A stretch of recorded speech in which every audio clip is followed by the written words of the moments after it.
Yeah. Really, for G2, it's a normal composition that you'd see on this map, with Mixwell just changing in onto the chamber instead of Jet. And that's something that I've been wanting to see, right? Because Mixwell's such a good chamber, it seems to make a lot of sense for him. But I think Killjoy is too good of an agent right now. Navira making the chamber work himself. Hoodie is having such a tough time despite playing an agent like that. And it's the way as well that we're seeing the chamber of Mixwell playing off of Hoodie with some of these like trap plays for each other. Mixwell's not been spotted, but he can TP out if he wants. Alright, Meadow is going to take down Yampy, trades out the numbers to 4v4 in 55 seconds now as Mixwell holds. Scream crosses into him, and Scream is lightning fast to that headshot and somehow even quicker to the head of Avova. It's now just Meadow and Nukia left, and this is a really strong response from Scream. If they can close this round, this gets Team Liquid into contention again, and this was a round that looked a little scary, a little up in the air as to where the result of this one was going to go, but now Nukia shoved into the clutch. Now we talk about this guy really being the star of the show for G2, being able to be that consistent fragger, that player that can do the damage when you need him to do so. Well, he has to do it here. He will actually take Link down. Navira's low as well. Still doable. Yeah. Just time. The time is a problem here. And it will start to tick very quickly at this point. Nukia starts to charge back in. Recon bot position and both players know, but it's the problem of dealing with this, of dealing with their positions, of splitting them up, and that's exactly what Nukia has done. He goes to the defuse, but the time is the factor we talked about. Has he got enough of it? He won't. And that is not going to be enough for G2 to take their 8th round and tie at the scoreline. Just enough was done. Knew that Scream was going to try and peek out just afterwards. Yeah. It's hard to know because both these teams are struggling with each other's adaptations, right? Yeah. Like, even on Split, it's the same story. Just the defensive side's looking so much stronger, and the attackers, I think Tom tweeted out saying that it's more of a response to the others. But for Liquid, you still sort of fancy them just because this is a bit more of a tried and tested comp. But G2, it's not too far out of what people have been playing recently, right? Killjoy and the Sage and the Silver is still going to act in the same way. Viper's still a prominent pick. It is just that you have a chamber instead of a Jet. At the very least, the new additions and changes to the maps mean that we have different comps being ran for different styles as opposed to just the one. So you love to see it, right? Yeah. Team Liquid are trying to like push into mid, see if they can fight, catch on to Meadow, who's put a lot of utility into that spot. Breaking the turret's really not going to help things. And Hoodie is yet again being pulled into the fight, and he is in a position where he might not be able to be traded. 35 seconds left. Because they've got a Viper's Pit on A, they can lean those extra players over to this side of the map. Yampy is going to get one from his play on top of the tube. Link's inside of it. He will go down to Meadow. Soulcast trades it out. Here comes that 100 Fury from Nukia. Stunning bit of damage, but no kill. Meadow has taken Soulcast. So Scream and Navira into the 3v2. Scream's taking a bit more of a risk because he knows he's down a player here. That Toxic Screen's going to give him a bit of cover on the left side, but oh, so quick to the trigger. Nukia ready for the right-sided peek, and he just takes him down out of the sky. Navira misses the shot, and with that now in a very difficult position because that defuse is coming through. He can't do much about it. He's just saving. He has to back off to save the operator. G2 with the retake, and Nukia... See what they can do, what the adaption's going to be. So far, it's the straightforward stuff that they've been doing. This time a Sage Wall from Hoodie straight away, stopping any lurks from going through. And double trademark towards B main. They're just sticking bodies in mid, not using utility like a turret. They're actually putting it all on the extremities. All of Chamber on B, all of Killjoy on A. They really expect that Liquid after this timeout are just going to full exec onto one of their sites, and they're very much prepped either way.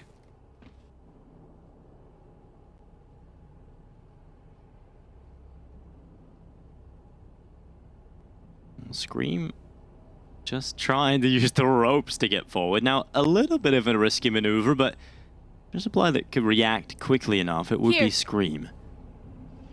Calling for information, calling for his teammates' help perhaps here is Scream now has to dive his way into the site. It's the call to go. This is the explosion for Team Liquid. They start to try and cancel out the position of Avova, but they haven't been able to force him away from his comfort corner at all.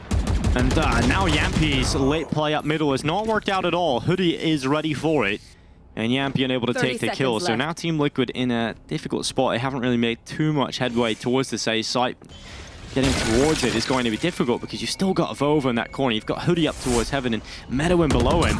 You really have to start cleaning up now. 15 seconds left. Hoodie trades out onto Navera. And Avova's position getting in the mix. It doesn't even matter because Hoodie's taken down Scream. It's just Soulcast and Link, and Avova lines them up. 9-9. It is pretty clean there from G2, just losing one player as they now tie at the scoreline. So I was seeing a lot more KO on this map as well, just to suppress anybody that's playing in on site. Forces them to play completely off of it and allows you a pretty safe plan. But if you've got Avova kind of trying to do these kind of plays, and Hoodie as well, just watching these little crossfires for Viper's Pit as well, it's just getting that spike planted that's the issue. Again, different change-up. Hoodie's been doing quite a lot of work when it comes to this mid control. The alarm bot in play this time, he's just going to watch to see if anybody's going to push through that shoot towards kitchen. Yet again, utility more playing towards the sites and just having bodies in the center for G2 stops Liquid from doing anything.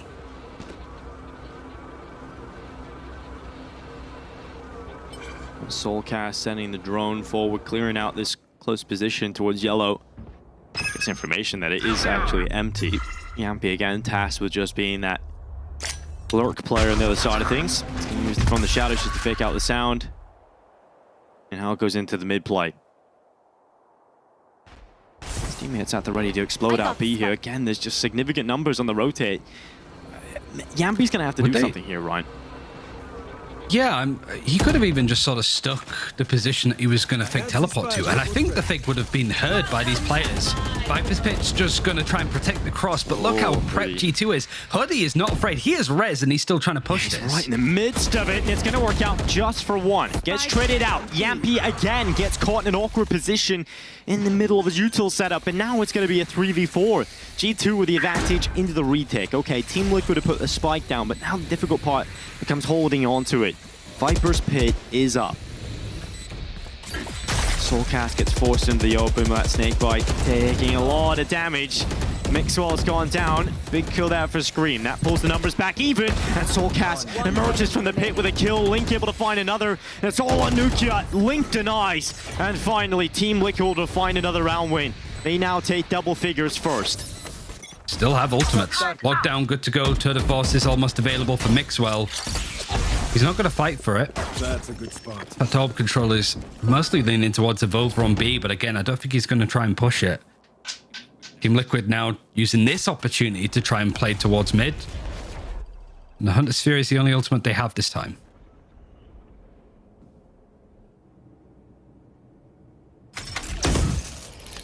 Teleport's ready.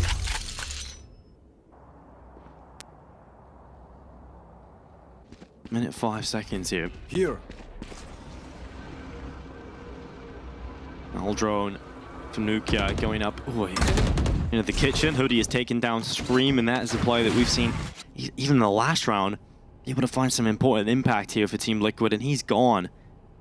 For Yampi, not really with a weapon here to get much done, so he has the front person in the charge here. Still got to deal with a lot of the Killjoy setup here. The turret in a close position. Smoke is going to go up and smoke that off. Good to read to deal with that. Now they're trying to get across towards the site. Lockdown being invested here for Meadow. He sent that right down, and this gives Team Liquid a very small window of opportunity to go for it. They're running back. They're leaving it. They're running all the way back to try and get to B. 20 seconds though. Yeah, this doesn't feel like a lot of time, does it, Ryan? Doesn't feel like enough. Are they just...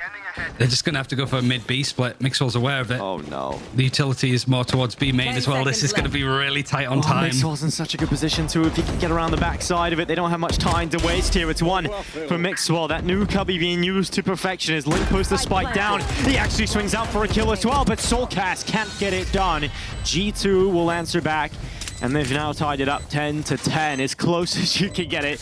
A real nail-biter here, and it's only map number 2. Reminder, Team Liquid did take map 1 as split. G2 responding here, trying to force us to map 3, which will be Haven. That'd be cool. It could be the beard bros. The hipsters. Shock dart. Some utility thrown out to break a trap, but you can see it's in a little bit of a different position set up from Mixwell. And the turret over in maze. A lot of success so far that G2 have found with this killjoy setup on A. And Team Liquid, they like playing it slow. And from the last round, you could sort of tell that G2 were very like passive.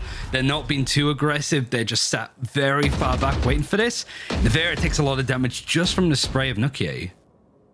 Navera thinks that this is clear, right? Because of that shock dart. But Hoodie's there. Not only that, still got that trademark set up.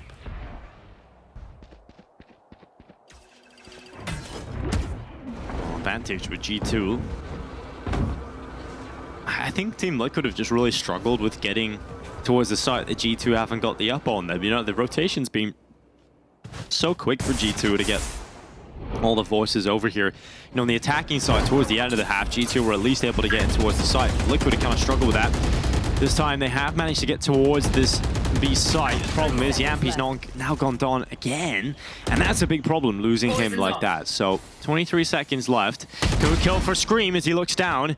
That's an impactful frag to find, but again, 19 seconds left. They have to try and get towards the site with the spike. They have to get it down. Scream gets aggressive with the updraft into the tower, but Nukier's ready for him. Scream still takes him down. Good recovery from Meadow. He now swings into the lower fight, and Meadow sweeps them up. A big 3K from him, and that's an important round for G2 to find. It puts them in the lead. It puts them to 11.